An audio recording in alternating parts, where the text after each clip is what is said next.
Hi, I'm Tim. Welcome to our channel. Thanks for logging on. How do you make a great sports watch better? Just add steel. Today we're discussing the Jaeger-LeCoultre Master Compressor Dualmatic dual-time sports watch on a full Jaeger-LeCoultre steel bracelet.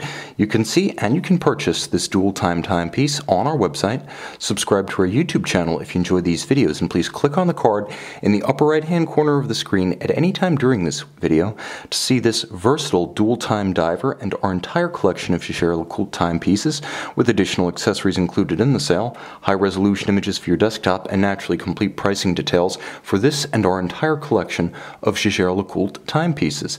Now, this watch is a blast from the past.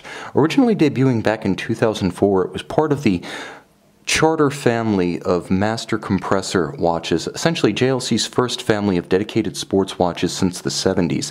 All the watches featured the characteristic winglet compressor crowns with dials that were considered to be avant-garde at the time, but clearly pay homage to JLC's history when you begin to examine them up close. Now, the watch here is standard sized for that first flight of master compressors, 41.5 millimeters across the round of the case. Let me try to show you a head-on profile shot over my wrist. It's a good fit on my 16 centimeter circumference wrist. I actually own the same case in platinum. They also used it for perpetual calendars and tourbillon, believe it or not. The watch is thick, but not excessively thick.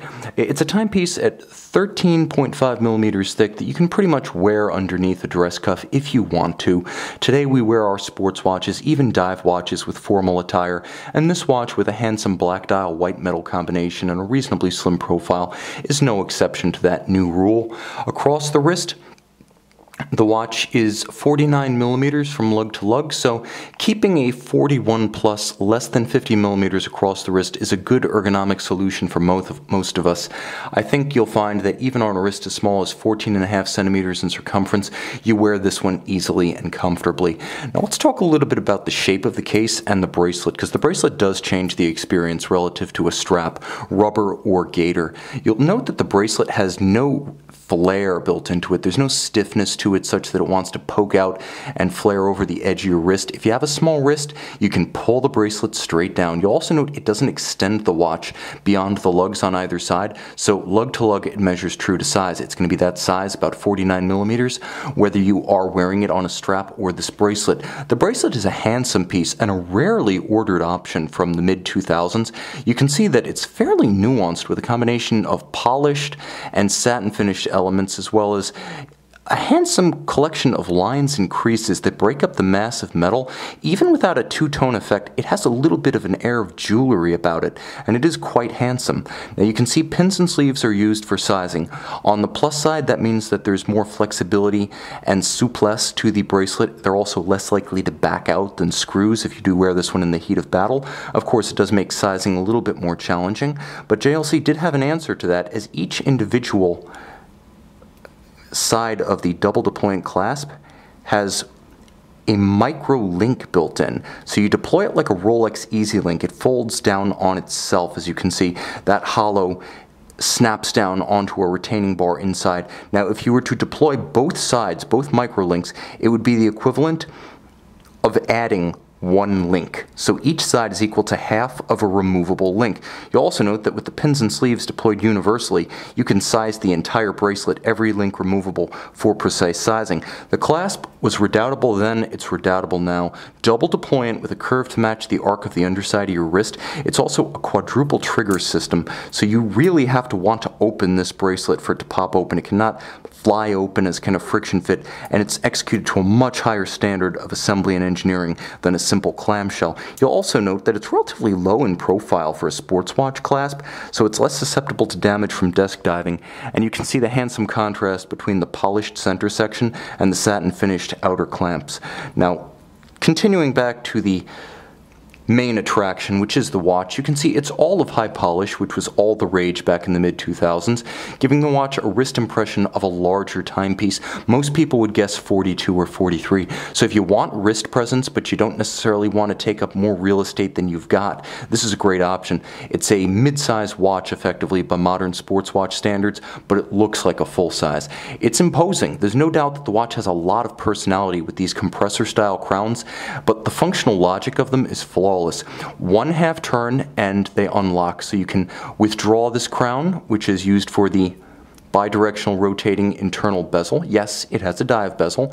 Line up that index with the minute hand, and now you're good to go for a swim.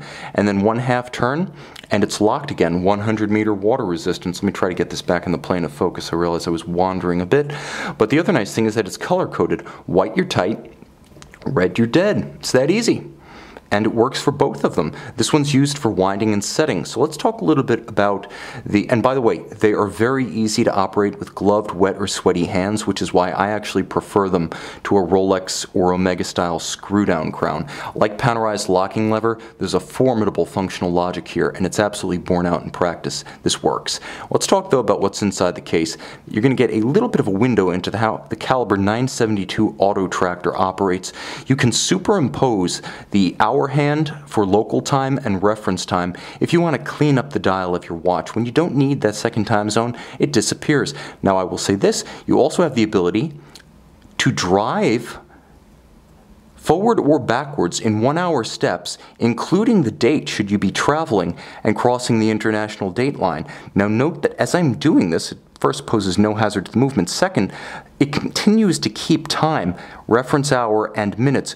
It doesn't stop the watch as you're making these adjustments for absolute chronometric precision. Now you pull the crown to extremity, now you do stop the seconds hand. It has hacking or stop seconds.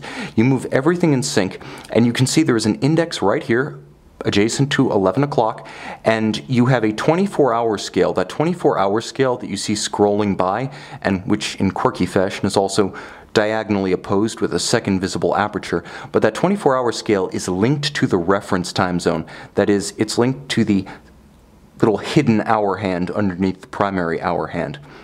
Now, finally, popping the hood on this dive watch, you see that there is a solid gold medallion on the back that attests to this Dualmatic's successful passage of the Master 1000 Hours chronometry test. Now, it is a solid rose gold medallion, and underneath is the automatic winding caliber 972, the famous auto tractor, designed in the early 2000s to take into account IWC's 1990s experience using JLC ultra-thin automatics in sports watches. It didn't always go well. The auto tractor was designed to be tank tough, Rolex tough, and Rolex accurate. A full balance bridge and free sprung index. It also featured a laser welded hairspring, laser welded at the stud and the collet, so that regulating organ is going nowhere, no matter how hard you shock or concuss this watch on your wrist. 48-hour power reserve. It has unidirectional winding action with ceramic rotor bearings for longer maintenance intervals and greater efficiency when winding. Ceramics and unidirectional winding action combining for a very efficient winding timepiece. This is one that even the relatively sedentary office dweller is going to find is always topped up and always still ticking in the morning. Other features of the auto tractor included spire gear profiles for greater efficiency and greater chronometric precision. The watch also features a handsome finish, which is mostly mechanically applied, but if you could see it, you would note that there are even heat-oxidized, kiln-fired blued screws, so though it's a tank-tough automatic sports watch mechanism, there is more grace and aesthetic beauty to it than you'll find on something like a Rolex 3135. A handsome and versatile watch that incorporated a lot of forward-thinking and modern technology. It's as unique on the outside as it is on the inside, and with a second time zone, it's also the ultimate travel watch for those who like to get a little bit rough. See and own this Master Compressor Dualmatic on our website.